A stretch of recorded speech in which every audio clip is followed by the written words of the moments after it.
have a very special guest with us. It is Union Minister Hardeep Singh Puri. Mr. Puri, welcome to ET Now. Thank you for taking the time out on a busy day like today.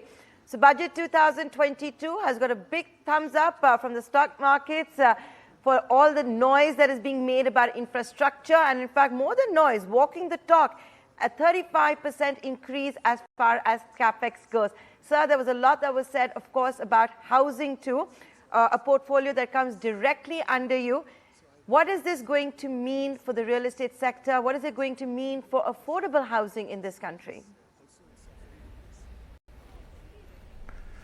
Well, first of all, Nayantara ji, thank you for having me on your show. Let me start by telling you that the feel-good started the minute she started speaking. But, you know, some of the main points which are captured, last month's GST earnings were 1,41,000 crores. Wow. You know where we started on GST. You remember all the problems. But for 1 month figure to be at 1,41,000 crores, the highest ever, that's one. Capital expenditure, which you just mentioned, going up from 5.5 lakh crores to 7.5 lakh crores and a 35% increase. Well, I don't want to go into small details, but they're very impressive. Both for the Grameen and the urban sector, 80 lakh houses to be done in 2022-23, for which a 48,000 crore sum has been allocated. For the urban sector, actually, it's 28,000 crores.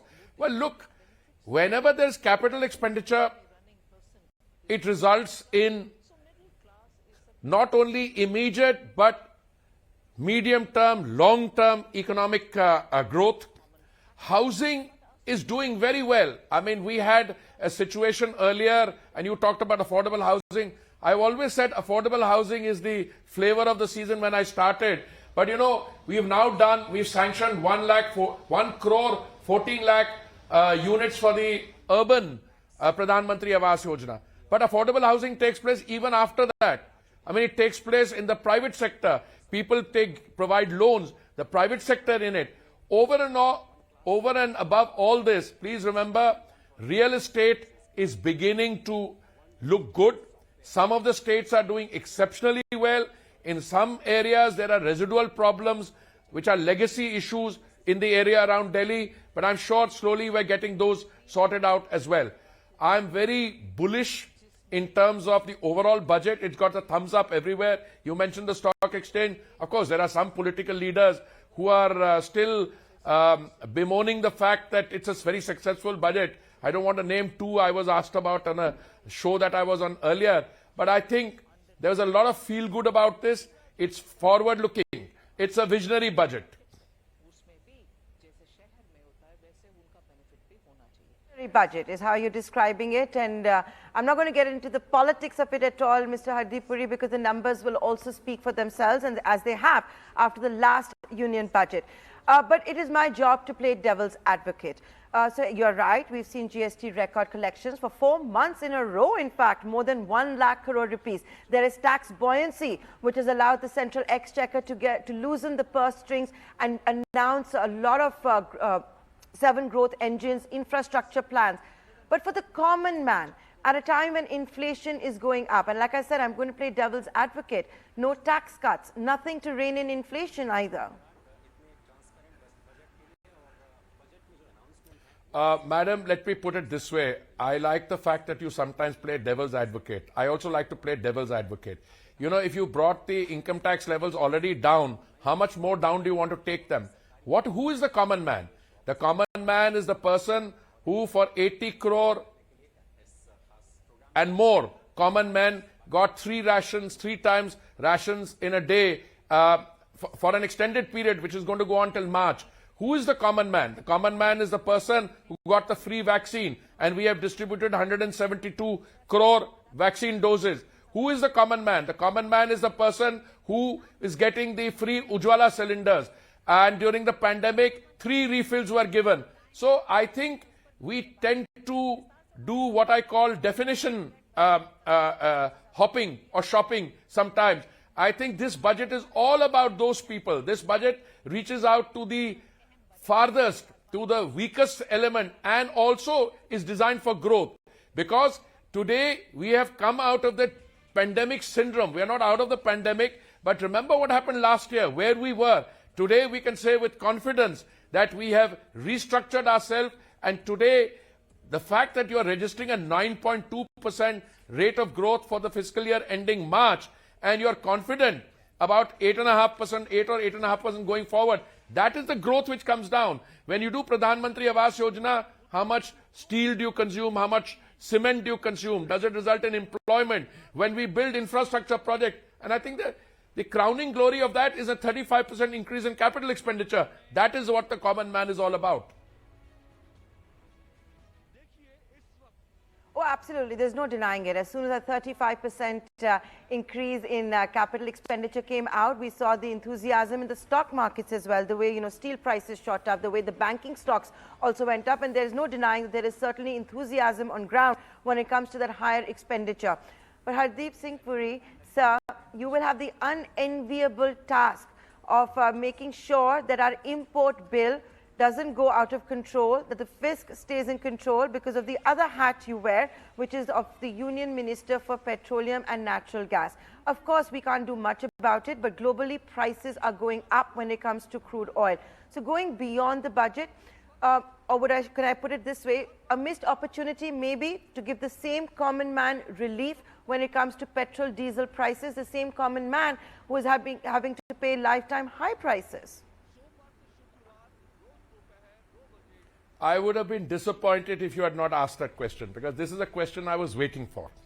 Look, the budget is not designed to deal with global points of tension, exacerbation of tension in the South China Sea or somewhere in Eastern Europe.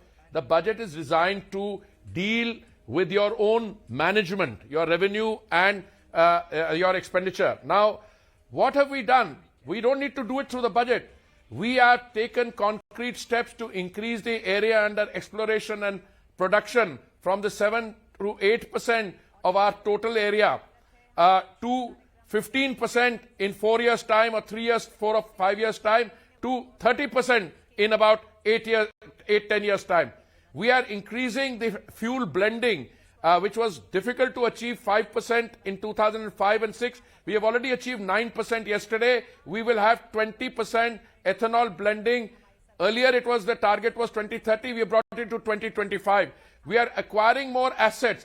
We are ensuring that our ability to insulate ourselves and not remain vulnerable to global development, that is enhanced. And that is what we will succeed in doing. As for unenviable position, well, I've been placed in quite a few.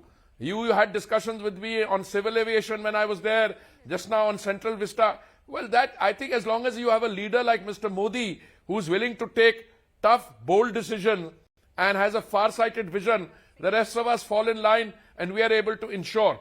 Yes, we have already initiated action to see what we can do. We can reach out to the producing countries, see what diplomatic margin of persuasion we have. We can talk to the consuming countries. We can take indigenous steps. Make sure that the assets, where we have them, right, that those are extracted and used for the national effort. I'm positive that in a few months' time, you will see the concrete results of the efforts that we put in the last few months.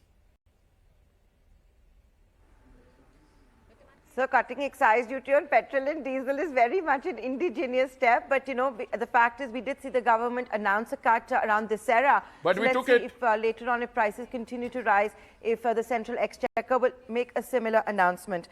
Mr. Hardeep Puri, since you brought up civil aviation, you were, of course, in charge of that. And, you kind of oversaw the way Air India was divested, privatized.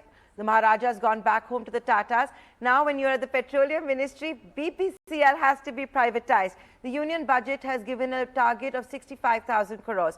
Some people believe it's far too conservative given where the stock markets are. Any updates you can give us or your views as far as this disinvestment target goes? No, all I can tell you is that disinvestment is very much a priority, that the figures which are cited for the year's target, you can take your view whether it's conservative or realistic or etc. But I think the government has demonstrated, certainly Modi ji's government, that when we say something, we're able to do it. Attempts were made to privatize Air India many times earlier. But, I can tell you, from the time that I joined to the time it was disinvested in my successor's time, We had done most of the work, but we were very clear it had to be done. So far also, I saw another entity disinvested today. I saw the announcement on that. And BPCL, yes, we are on target. We will achieve this. And you know, there is something about the buzz which goes around.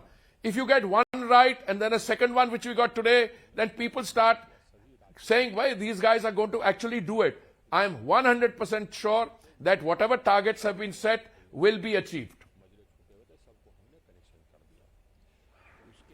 Mr. Puri, this is going to be my final question to you. It's all happening live here as we speak. The chairperson of the CBDT and the CBIC are also getting mic'd up for an interview.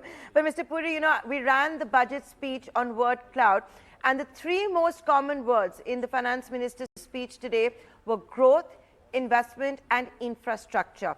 My final question to you is that what is the larger message that is being sent out? There was so much that was being said this budget would be about populism as 5 big states go into elections, more states are going in for elections, and of course you've got the general elections in 2 years. Well, I can only share with you that the kind of anticipation that this would be a populist budget and so and so, I don't think people realize that decision-making at the level of the Prime Minister and the senior management here is done on a very professional and sound basis. When you have a capex increase of 35.3 or 4%, take it to 7.5 lakh crores, when you are talking in terms of additional infrastructure spending, it's all about growth. This is about growth. You increase the size of the cake, you increase the size of the kitty, the welfare benefits will go down. But at the same time, the requirements of the economically weaker section and the lower income groups have not been jeopardized. As I told you, look at what was happened. More money was put into the farmer's pocket. Urea subsidy has gone up. Agricultural credit has gone up, the provisioning for that. And more than that, you know, if you look at what kind of record procurement prices on MSP, on other things, both exceeded targets and exceeded expectation. I think this is very much a growth budget. It will provide the contours, the shape for the next 10 years out of the 25 which we are beginning to prepare for.